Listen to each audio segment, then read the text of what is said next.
Nkosi Jesu ngikube phakathi kwamalingo aduma yonke indawo wena twala ngifihle isiqondiso esakho Nkosi Jesu ngikube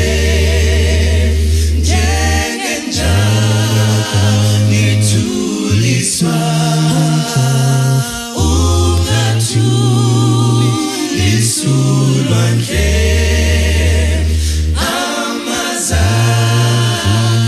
amazayalalela uma uthithulani wena mbusi wolwandle Nkosi Jesu ngikube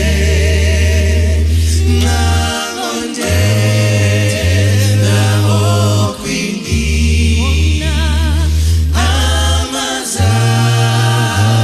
amazaekubuza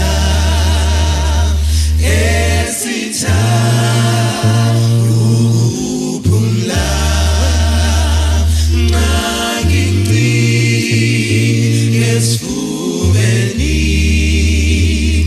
mangizwe uthi kimi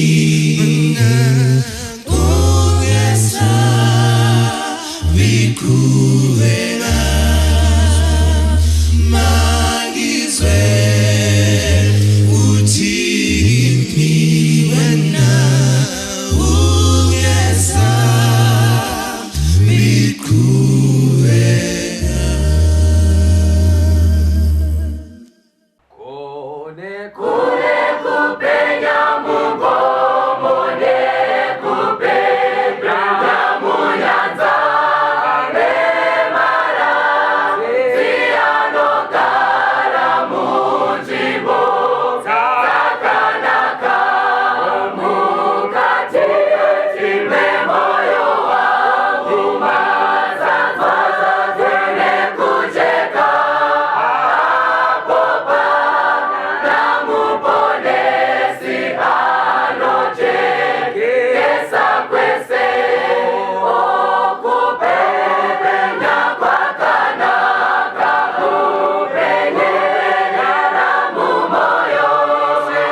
Ngativerengei kuna vaGaratia 2 vhesi ya 14. Tinzwe shoko raMwari kunoti kudini. Ndo vhesi yatichashandisa mukati medzidzo chino. Tozoyambukira kuna vaRoma 2 vhesi ya 21 kusvika pa24 patenge tichidzidza tichienda kumberi. Musoro weshoko unoti famba zvakanaka. Famba zvakanaka. vaGaratia 2 vhesi 14. Asi ndakati ndichiona kuti havafambi zvakarurama nezvokwadi evhangeri, ndakati kuna Kefasi pamberi pavose, kana iwe uri muJudha uchifamba sevahedheni, usingaiti savaJudha, rovereira seiko vahedheni kuti vafambe savaJudha? Mwari awedzere chikomborero pakuenga kushoko rake. Ngatinamatei. Ishe tomutendai panguva ino yotodzidza shoko. Tokumbira kuti mutoropafadze naro. Ngandidzikisirwe imusimudzirwe naJesu tanamata. Amen. Famba zvakanaka. Mashoko aya mashoko andinonyanya kunzwa vanhu vachitaurira munhu anenge ashaya afa. Ndofunga even pamaona musoro weshoko uchitaurwa kana kuti FRI richitaura kuti famba zvakanaka, pfungwa dzenyu dzamhanya kune vakafa. Handisi kuti ane zvakafa pano, ndikutotaura pamusoro pako kuti famba zvakanaka. Iwo mupenyu, famba mushe. Ndo musoro nyewe kuti famba kwazvo. Vamwe vanachiti famba zvakanaka sekunge akafa anoziva kana kuti anofamba achiinda kumwe. Asi munhu anofanira kufamba zvakanaka manje mupenyu, nokuti ndiye achiri kufamba. Uyu akafa uyu tikasatofamba isu haachafambi. Nyaya yatataura panapa iri kuna vaGaratia nderimwe ramabhuku anotemesa vanhu musoro. Bhuku rakanyogwa naPauro. Pauro anonyora vaGaratia panguva yakaoma kwazvo. Kuna vanoverenga shoko raMwari munohwisa kuti akarinyora bhuku iri most probably around AD 50 thereabout. Zvotaridza kuti akarinyora asati ainda kune iya kanzuru hombe inonzi Jerusalem Council, uko kakanotaurwa pamusoro pevahedheni maGreeks kuti vari kutendeuka voitawo sei. Takanangana nenyaya yekudzingiswa. Saka panapa Pauro ari kutaura kuti ndakaona Peter, ndiye ari kunzi Kefasi panapa. Peter auya kuAntioch, achiuya kwakuna Pauro kunonzi akanga achifambidzana nevahedheni. Pakaiko vakanga vachidya pamwe chete, fellowship meals, vachiyanana vari patafura imwe chete, vachibhuya nekuzuwa sevanhu vamwe. But Pauro akatarisa, anoona Kefasi anova Peter anoshanduka, nokuti akaona vanhu vakanga vabva Jerusarema kumuzinda, vakanga vabva kunana James, vakanga vari vatungamiri vechechi, vauya kuAntioch. Anoona Peter akusuduruka, obva kuvahedheni ava akunodya nemaJudha, akupatsanurana navo, akuita sekunge vaane tsvina. Ndokubva Pauro anoti, iwe Kefasi, varume ava pavakanga vasati vauya vari Jerusarema, wakanga uchidya nevahedheni, muchiwadzana, muchidyidzana, usingapatsanuri kuti uya akadzingiswa uya hana, muri pamwe chete. But nekuda kwokuti kwauya vanhu vabva kuhead office, vabva kuJerusarema, iwo wakuda kupatsanurana kuvanhu ava, wakuzviita muJudha, wakuzviita munhu akadzingiswa, wakuti ava nesvina. Saka Pauro anoti zvauri kuita hazvina kunaka, zvinotaridza inonzi hypocrisy. Varere kuti hypocrisy rinoreva munhu ari kudramatiza, munhu ari kuita sekunge ari kuita zvinhu chaizvo but riri drama. Zvauri kuita kunyengedza, actually iva rinotoreva kuputira kumeso, masking. Saka Pauro ari kutaura panapa, bvisa maski yako because uri kuda kunyengedza vanhu. Nezuro wanga uchiita sekunge uri munhu ari right panapa, uchidyidzana navo, but nhasi wakuda kupatsanurana navo, wakumira nevava. Saka ndati panguva ino, famba zvakanaka, famba kwazvo. Nhasi uri kuita semunhu kwaye, but mangwana wakuita seumwe munhu. famba mushe. Ndoda kuti utaure nemunhu ari padhuze newe ipapapa. Ndikureva pa WhatsApp pauri papa, kana panga pa YouTube, kana pa Facebook. Ingotaura kuti ningi famba zvakanaka. Yakone zvitora kuve offensive ka. Nokuti mazita ari kutendera tiri kuaona ari pa Facebook. Ingotaipa zita riwaona kuti famba mushe, famba kwazvo.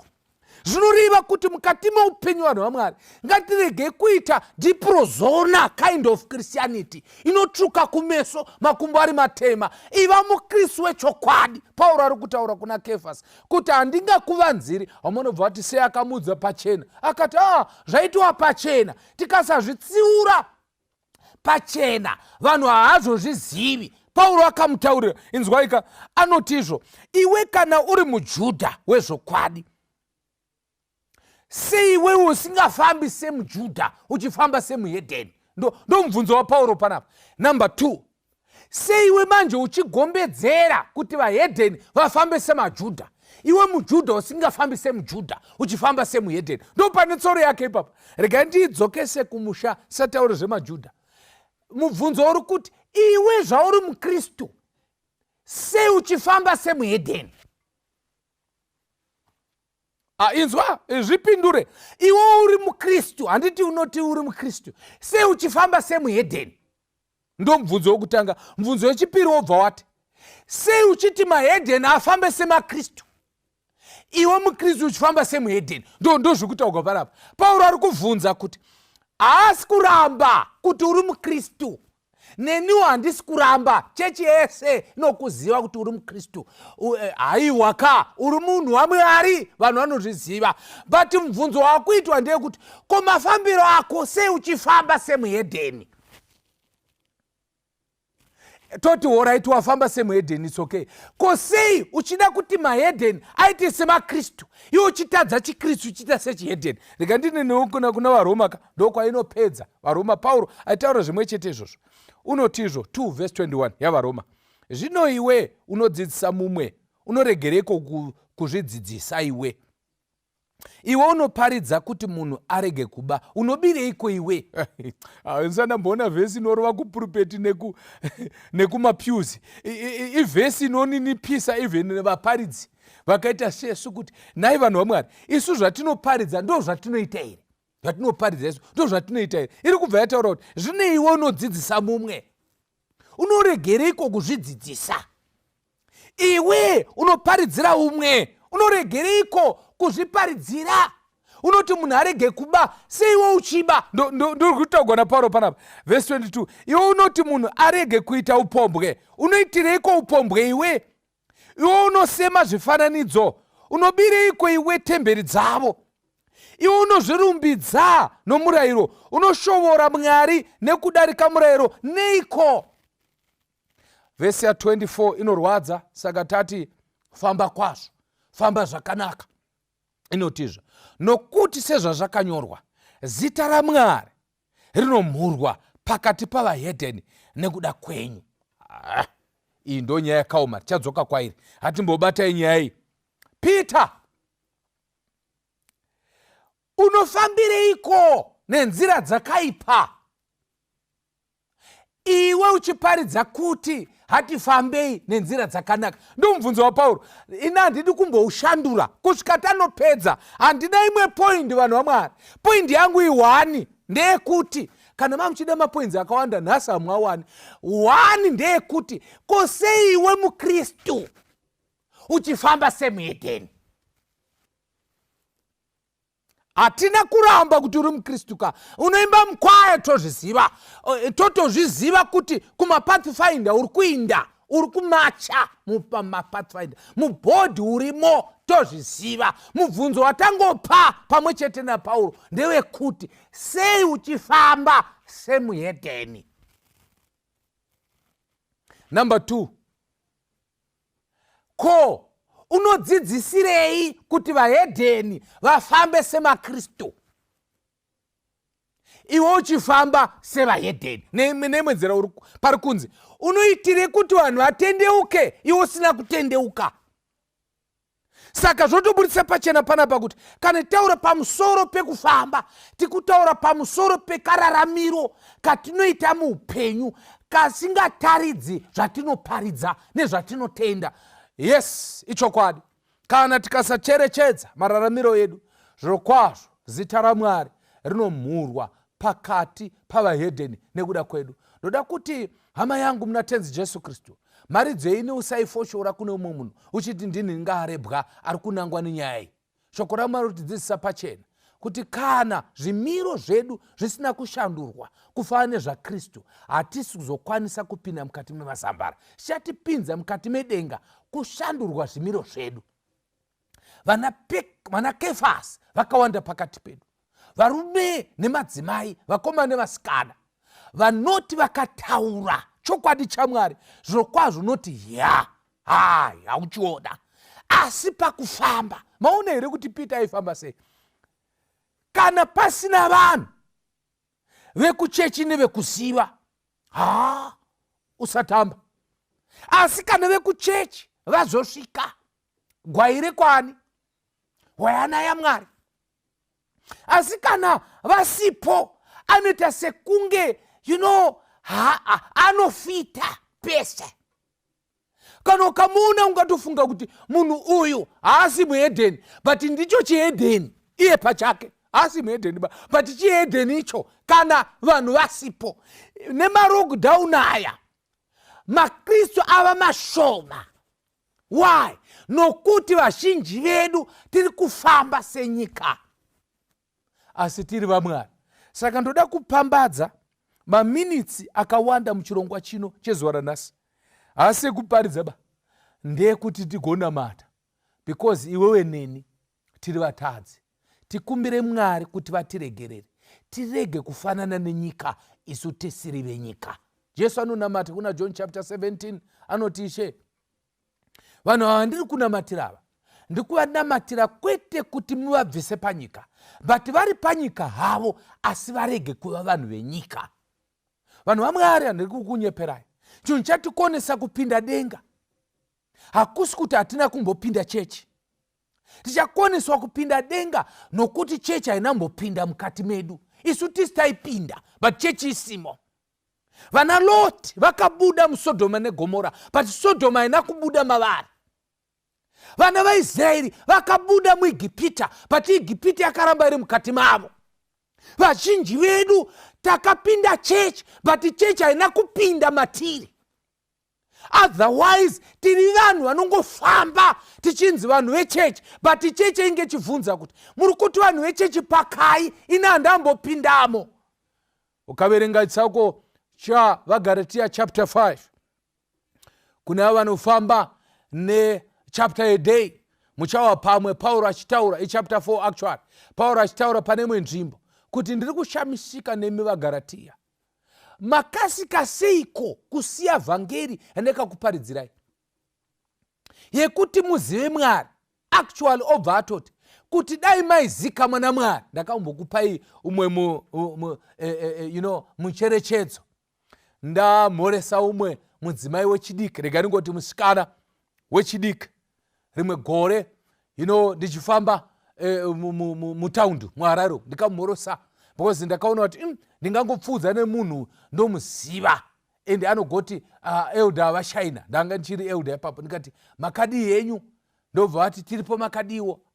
And then ndikaona kuti munhu wacho ndingatoshamisika kuti sei munhu andimhorosa andiziva here. Ndobva ndamira, ndibva ndatanga kunyara manje kuti ndofunga ndamhorosa munhu asiriye. But paakatocheuka ndikati chaiye. Ndobva ndatini kanzi mandiziva here, ndikati hysteric. Kanzi ati koimba hamundizive.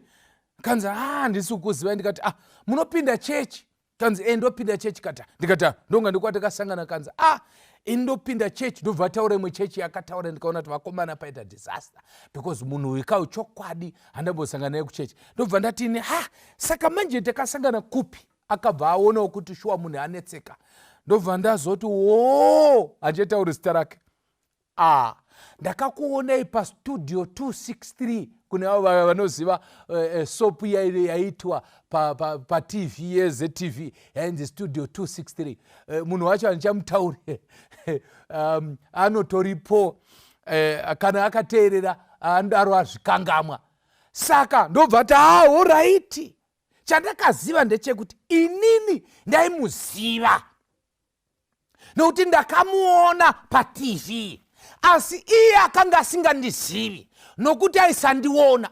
Varipo vanhu vanoziva Mwari muTV, but Jehovha havamuzive iye. In other words, kana tichifamba semaKristo ngatirarame sevanhu vanoziva Mwari, kwete zvemuTV but zvekuzivana naJehovha usu neusu. Do you have a relationship with this Jesus? Kana kuti unomuzivira paTV? Unomuziva kana warwara, kuziva Jehovha paTV? Unomuziva kana uchinge wabroka, kuziva Jehovha paTV? Unomuziva nokuti zvinhu zvakanaka kana zvaipa Jehovha amuzive, kuziva Jehovha paTV? Vanoziva Mwari mazuva ese upenyu vanomuziva feya, vakaonana vanokwazisana. Do you know Jesus? Kana uchimuziva, famba zvakanaka. Rega nditi kuvasikana vedu, fambaiwo zvakanaka vasikana. Fambai zvakanaka.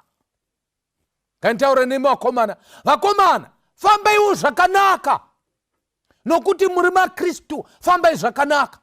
Nditaura namai, fambaiwo zvakanaka. Muri munhu anonyarikana, fambai zvakanaka. Umwe anobva ati inga muri munhu wokuziva. Rega ndingodaro kuti muri munhu wokuziva wekunyara, fambaiwo zvakanaka. Imelda, fambai zvakanaka. Ndikureva imi ndotaura, handirivi zitaka ko ndiri muprofita. Imi pachenyu fambai mushe. Zita raMwari ramhurwa nekuda kwenyu. Siri chimhurwa, vanhu vakuti zvinobatsire kunamata kana vanamati vacho vachiita sesu. Rega ndikuudze zvekutaurwa nevhesi kapana. Unzi saka iwe uri kutikonesa kuba kuti ugosarori 1 uchiba. Ndo ndiri kutaurwa nevhesi. Unobireiko kana uchiti wamwasabe iwoba? Saka iwe uri kutidzivisa kuita upombwe, kuti ugoita upombwe nevanhu vakawanda noteta varega. Ndo zvauri kuitira panapa. The Bible says zita raMwari ramhurwa pakati pevahedheni. Ndo mandauti muunderline papa. Zvoreva kuti vahedheni vanhu vari justified noti vahedheni. Vanga vakafanirwa kuchinzwa iwo uchitaura shoko raMwari but wofamba semunhu waMwari. Kana wofamba semunhu waMwari, vanhu vanoti vakatarisa iwo pakufamba voteerera zvaunotaura, wobva wati hongu uyu munhu waMwari. Munamato wangu nguva dzese ndedzekuti Mwari, vanhu zvavanonditi mhoro pastor, dai mungandi mhoro sawo muchiti mhoro mufundisi. Ngao munamato wako iwoyo munhu waMwari, kuti zvaunonzi mhoro munhu waMwari, nesu totokuti munhu waMwari, zvaunonzi mhoro elder. Handiti muziva kuti zvinoti mazita edu atoshanduka. Takutonetseka izvozvi. Vanhu vatoshanduka mazita kuti vachazikanwa ndevanhingi yangonzi elder ningi. Ndiri kukubvunzai kuti zvamuri kumhorosiwa muchinzi elder ningi nevanhu vekuchechi, Mwari unokumhorosa here saizvozvo? Zvamuri kunzi vasikana ngavasare, denga rinogona kubvuma here kuti pasara vasikana nevakomana pachechi? Kubvunza ikoko hatina munhu watikupa mhosva. Ndinongobvunza kunzi panzi vasikana nevakomana ngavasare mushure merusando. Imi mukasara, denga rati masara here kana riri kuti pane vamwe vasara vavaifangwa kuenda?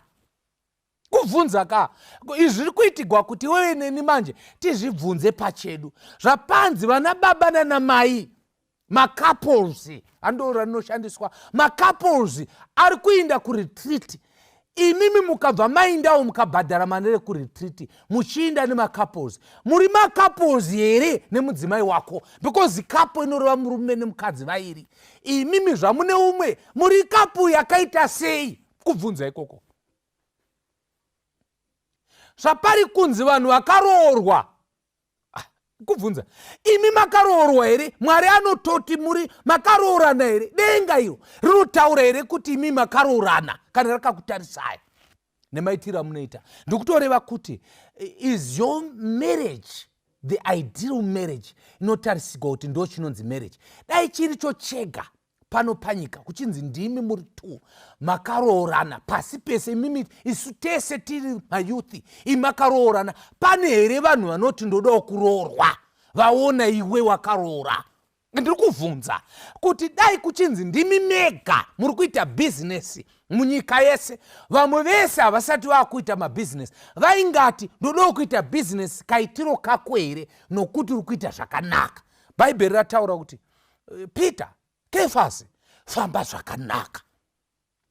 Ndoda kuti tinamatire umwe murume neumwe mudzimai ari kuti sure pastor. Iyi kai haidi kuti itongwe iyi yekuti munhu anoti ndofunga ndini ngari kurehwa. Iyi ndeye munhu nemunhu ka nonzi zvitarisi chako zita remukosha wangu kuti yakuda kuti uzvinzvere uzvione pachako kuti uri kufamba zvakanaka here. Kanitaura pamusoro pekufamba hansi kureva stepini, hansi kureva mota, ndiri kureva karekta yako. Ikarekta yemunhu waMwari here kana kuti wenyika.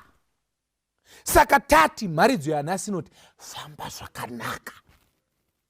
Paipai pamwe muchiti munhu ashaika mobva kuti afambe zvakanaka. Uya haafambi uya. Anotonzi afambe mushe ndiwe. Iwe famba zvakanaka. Because iwe ndiwamhurisa zita rechechi nemafambiro ako. Rega nditaure newe mapfekere ako chaiwo ndeyenyika. Taura chokwadi tisingavanzirani. Mungazoti pastor vari kutaura zvinhu zvavasingazivi. Mapfekero ako chaiwo ndeyenyika. Nyika chaiyo. Actually watokunda nyika nozi nyika itoshaya kuti muri kuita makwikwi nesu mukadai nemapfekero ako. Mina kuti tiri kuti mapfekero here because haupfeki sichiti mapfekero. Rega titoti mashamiro because chinhu chikuru pauri kushama kudarika kupfeka. Saka mashamiro ako ndeyenyika. Number 2, katauriro kako chaiko ndekenyika. Ukataura vanhu havahwisi kuti kwataurwa nani. Munhu wechechi rega tikutaurire iyi nyaya isiduku bai, inyaya hombei, because matauriro ako chaiko anorovesa hana. Homwe anonoketa mashoko etsvaka kuti ndingati kuti munhu aitotaura nechirungu kuti I'm trying to find a word, obva ataura kuti but that's not the word. Kutsvaka mashoko, but iwe chero matauriro ako matauriro enyika. Madyiro ako chaiwo madyiro enyika. Madyo awinawo madyiro enyika. Maitiro ako mari maitiro anoitwa nenyika chaiwo. Saka nyika iri kuti kochechechi toipindirei kana vanoipinda vachiita sesu. Saka isi topinda chechi kuti titesani toita sesu. Ngatingopindai kunoka. Zita raMwari harisi kumhurwa here nemafambiro ako nemafambiro angu. Toda tinamate pamaminitsi mairi asara ekuti Mwari tinoda kufamba zvakanaka. Kubasa famba zvakanaka. Kumba famba zvakanaka. Paunorara famba zvakanaka. Kana waenda kunze kwenyika nebasa famba zvakanaka. Mudzimai asipo famba zvakanaka. Murume asipo famba zvakanaka. Mhuri yenyu isipo uri 1 famba mushe. Kana wafamba zvakanaka denga richakunongedza kuti uyu muranda akatendeka. Isho kudenga tafamba zvakaipa kwete kuti tinoda, pati moyo inoda kuita zvakanaka, but tongoguma toita zvakaipa. Tinokumbira kuti mutifambisewo zvakanaka. Zita renyu rege kumhurwa nemaitiro edu, but zita renyu rikudzwe. Vanhu vanotiona vati taona vana vaMwari.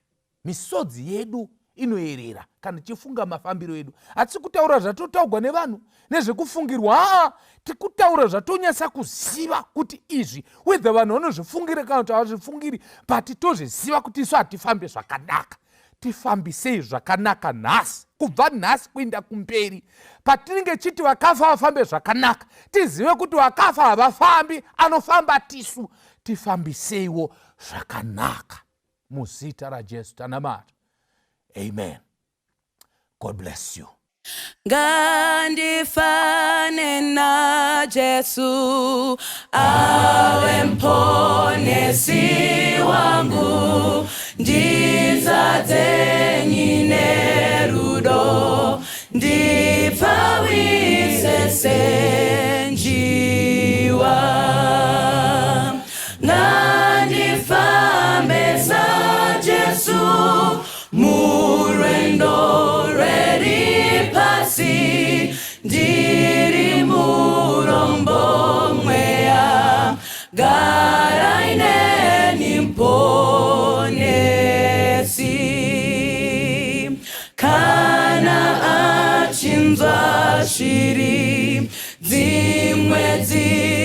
dziputsika adzitire mutsa ngeni anondinzwawo anonditungamira nekundiregerera ngandiitwe mutsvene garaine nimponesi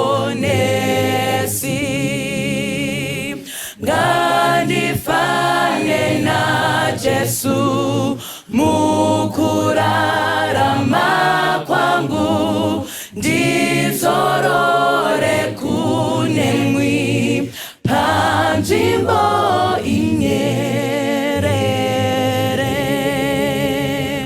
ndibarwe patsvaini nerudo rwake Jesu ngandiwe nerutendo garaine nimponesi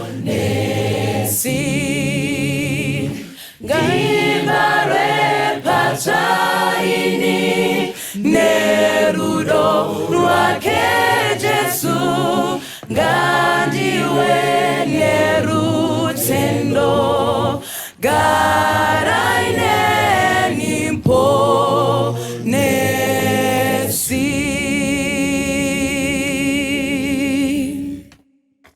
tine ukama tine kufara kutsamira mumaoko ake chikomborero runyararo kutsamira mumaoko ake kutsamira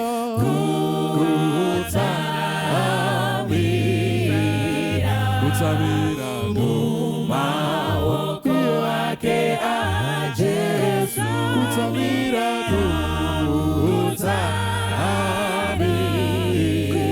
kutsamira mumaoko ake aJesu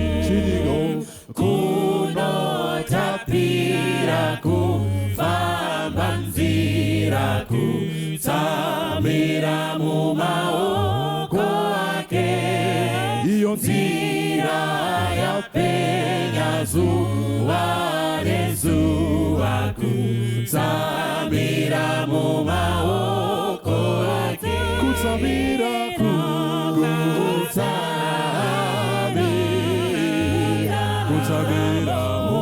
mumaoko ake aJesu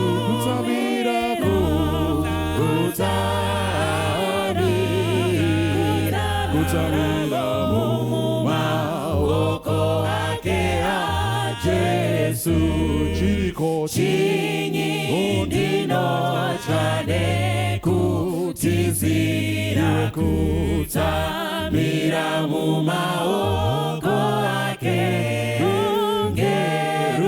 ngerunyararo tenzi wapedyo kutsamira mumaoko ake kutsamira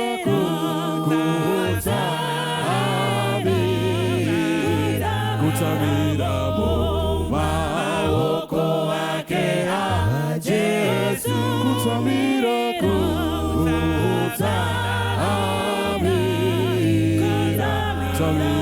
mumaoko ake aJesu chinyi ndinotya kutizira kutsamira mumaoko ake ngerunyararo tenzi wapedyo kutsamira mumaoko ake kutsamira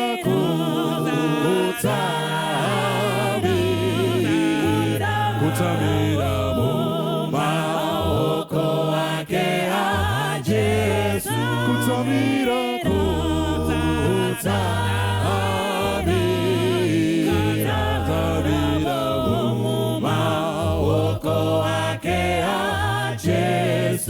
kutsamira, kutsamira.